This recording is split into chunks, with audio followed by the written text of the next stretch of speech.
सभापति महोदय, लगता है दौलत नहीं है। सर मेरा 1 मिनट तो कम से कम इसी मामले में चला गया। टाइम चला क्या? माननीय सभापति महोदय, मेरा आधा समय तो ऐसे ही चला गया। मैं माननीय सभापति महोदय को 1 मिनट काटा जाए। मुझे राज्यपाल अभिभाषण पर बोलने का अवसर प्रदान करने पर धन्यवाद जोहार करता हूं। मैं राज्यपाल महोदय का अभिभाषण बड़ी उम्मीद, बड़ी आशाओं के साथ सुन रहा था, किंतु अनुसूचित क्षेत्र के लिए, आदिवासी समाज के लिए इसमें कोई रोड मैप नहीं था। रफीकी बैठिए। इस बजट में बहुत सारे शब्द थे, 47 पन्ने थे, पहली बार 192 पॉइंट थे और न जाने कितने ही वादे और दावे थे। माननीय सभापति महोदय, लेकिन फिर भी एक चीज की कमी थी।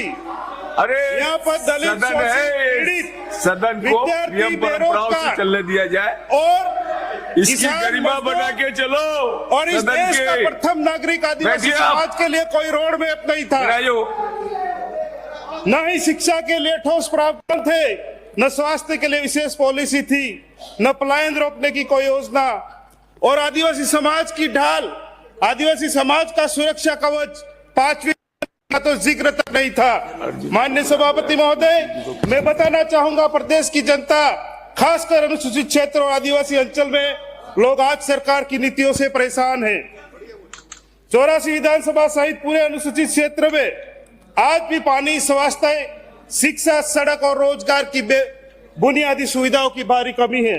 इसके साथ साथ अनुसूचित क्षेत्र में लगातार हर भर्तियों में पद कम दिए जा रहे हैं, चाहे एलडीसी की भर्ती हो, चाहे पटवारी की भर्ती हो, चाहे शिक्षक भर्ती हो, और हर प्रकार की भर्तियों में पद कम दिए जा रहे हैं। और 45% का जो रिजर्वेशन का कोटा है उसकी भी सही तरीके से पालना नहीं की जा रही है।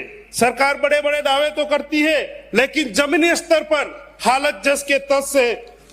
और शिक्षा की हम बात करें तो शिक्षा के क्षेत्र में सरकार की नीति आदिवासी बच्चों और शिक्षकों दोनों के भविष्य के साथ खिलवाड़ कर रही है।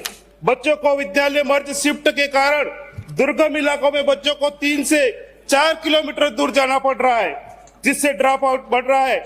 दूसरी ओर 3rd ग्रेड शिक्षक के तबादलों का समय भी तय नहीं किया जा रहा है, जिससे न तो शिक्षक संतुष्ट है और न ही पढ़ाई की व्यवस्था सुधर पा रही है। स्कूल है लेकिन शिक्षक नहीं है, ये भी बहुत ही बुरे हाल है। माननीय सभापति महोदय, हम जब स्वास्थ्य की बात करते हैं तो स्वास्थ्य सेवाओं की हालत और भी चिंताजनक है।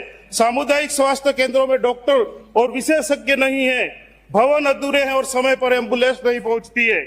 इलाज में देरी के कारण आदिवासी समाज के लोग पड़ोसी राज्य गुजरात में अच्छे इलाज के लिए जाते हैं और इसी इलाज के चक्कर में वहां के लोगों की जो आर्थिक कमर है वो टूट चुकी है। मैं मंत्री महोदय से कहना चाहूंगा कि मेरी विधानसभा में चिखली, सिमलगढ़ और गेजी के जो अस्पताल है, उन अस्पतालों का जो हालत है वो जर्जर है, उनको व्यवस्थित करे, ठीक करे। और कुआं, चाडोली और सुराता की जो पीएससी उसको सीएससी में बदले। माननीय सभापति महोदय, अब मैं युवाओं की बात करूं तो इस बजट में राजस्थान के युवाओं को फिर से निराश किया। मैं सरकार से पूछना चाहता हूं कि क्या युवाओं की पीड़ा आपको नजर नहीं आ रही है? प्रतियोगिता परीक्षा की तैयारी में विद्यार्थियों की जवानी खप चुकी है। घर से उम्मीद, समाज से दबाव लेकर युवा जी रहा है। यह सिर्फ बेरोजगारी नहीं, सामाजिक संकट है और यह संकट युवाओं के लिए एक आपदा बन चुका है। माननीय सभापति महोदय, प्रदेश का युवा आज ठगा सा महसूस कर रहा है। भर्ती परीक्षा समय पर नहीं हो पा रही है और हो रही है तो गरीब आदिवासी बच्चों के परीक्षा केंद्र 150 से 200 किलोमीटर तक दूर दिए जा रहे हैं। स्वीकृत पद वर्षों से खाली है और अनुसूचित क्षेत्रों की जो अंकों की बाध्यता के कारण कई पद खाली पड़े हैं। सरकार से मांग करता हूं कि अनुसूचित क्षेत्र में अंकों की बाध्यता हटाई जाए और बैकलॉग पदों को भरा जाए। अस्थायी नौकरियों की जगह संविदा व्यवस्था बढ़ाई जा रही है। राजीव गांधी युवा मित्र, जिन्होंने गांव-गांव सरकार की योजनाओं में काम किया, सरकार बनते ही निकल दिए गए और आज वे दर-दर की ठोकरें खाने को मजबूर है। माननीय सभापति महोदय, मैं कहना चाहूंगा कि अभी हाल ही में हम डबल इंजन की सरकार की बात करते हैं, सुनने में हमें अच्छा लग रहा है, पर आदिवासियों के जंगल उजाड़े जा रहे हैं, आदिवासियों की जमीनें छीनी जा रही हैं और पहाड़ों को काटा जा रहा है।